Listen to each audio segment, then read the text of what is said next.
Okay, so we are going to be reading Goodnight Moon. Okay, today I'm going to read a book called Goodnight Moon.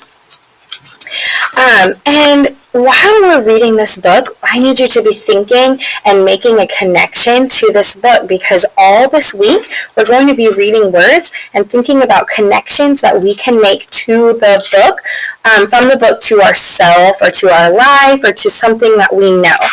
Okay, so in this book is about going to sleep. One thing we do when we go to sleep is listen to nursery rhymes or stories.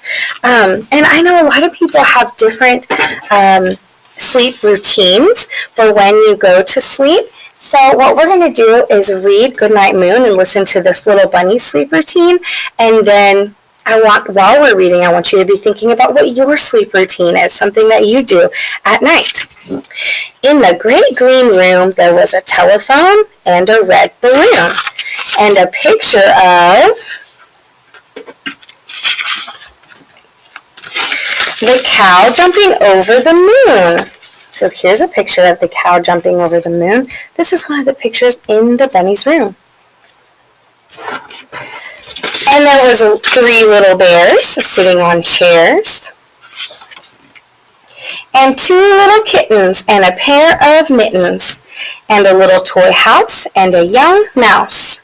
See if you can find the young mouse. Point to it. And a comb, and a brush, and a bowl full of mush, and a quiet old lady who was whispering, "Hush." Good night, room. Good night, moon. Good night, cow jumping over the moon. Good night, light and the red balloon. Good night, bears. Good night, chairs. Good night, kittens, and good night, mittens.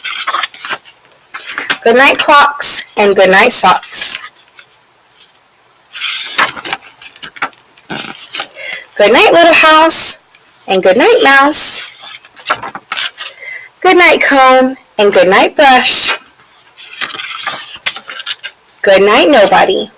Good night, mush. And good night to the old lady whispering, "Hush."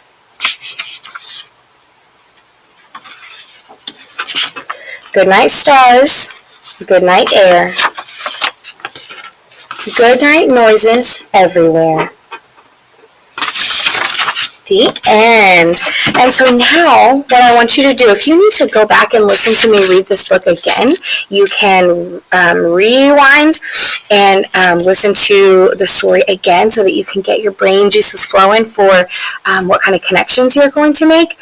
But now what I want you to do is go to your teacher and get your paper, or go and get your paper that you're going to be making connections on, and you are going to draw a picture of something that you do at your bedtime routine. So I know that at my house, my kids, they get their pajamas on, they brush their teeth, and they read a book, and then they go to sleep. And then I come in and I say goodnight to them, and I say a prayer with them, and then we hug, and then we say goodnight, and they go to sleep. So I want you to think about what kinds of things you do if I could get words out. I want you to think about what kind of thing you do when you have your bedtime routine. Okay, do you brush your teeth at night? Do you have a snack at night? Do you read books at night? Does your mama come in and talk to you, or another grown-up that lives at your house? Do you sleep with a little sibling, or do you sleep by yourself? I want you to think of those things and make some connections to our book, Goodnight Moon. Okay? So great job making connections.